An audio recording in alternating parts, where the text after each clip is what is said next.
নমস্কার বন্ধুরা, আজকে আমি দেখো কি বানাবো সন্ধ্যেবেলা। আজকে আমি ডিম পরোটা করবো অন্যরকম। তাহলে আর তার আগে আমি ময়দাটা মাখিয়ে নেব। এই যে বন্ধুরা, আমি ডিম পরোটার জন্য এখানে 3টে ডিম নিয়েছি। ডিমগুলো ভেঙে নেব। ডিমটা ভাঙা হয়ে গেছে। এতে আমি গোলমরিচের গুঁড়ো দেবো অল্প পরিমাণে, ধনে পাতা কুচি দেবো, পেঁয়াজ কুচি দেবো, কাঁচা লঙ্কা দেবো, লবণ দিয়ে দেবো, মিশিয়ে নেব। আমার সব রুটিগুলো কাটা হয়ে গেছে। এবার আমি পরোটা সাইজে বেলে নেব। এই যে বন্ধুরা, আমি এই সাইজে ডিজাইন করে নিয়েছি পরোটা। একটা হয়ে গেছে, সবগুলো বানিয়ে নেব এইভাবে। এই যে বন্ধুরা, আমি কড়াইটা বসিয়ে দিয়েছি। এবার সাদা তেল দিয়ে দেবো। কড়াই গরম হয়ে গেছে।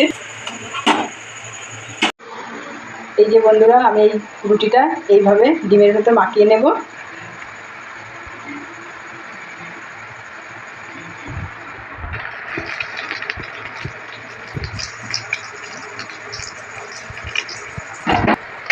এটা খেতেও যেমন ভালো লাগে,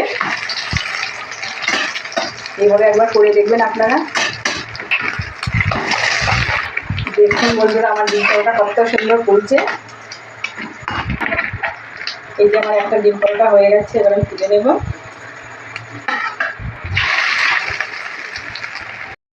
দেখুন বন্ধুরা, আমার ডিম পরোটাটা তৈরি হয়ে গেছে। তা দেখুন কত সুন্দর হয়েছে ডিম পরোটা। আমার বিকালে টিফিন খুব ভালো লাগে খেতে।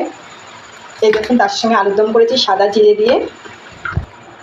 তো দেখুন, এই দেখুন কত সুন্দর ডিম ঢুকেছে ভেতরে। তা খেতে খুব দুর্দান্ত লাগে। যদি ভালো লাগে ভিডিওটি তাহলে জানাবেন।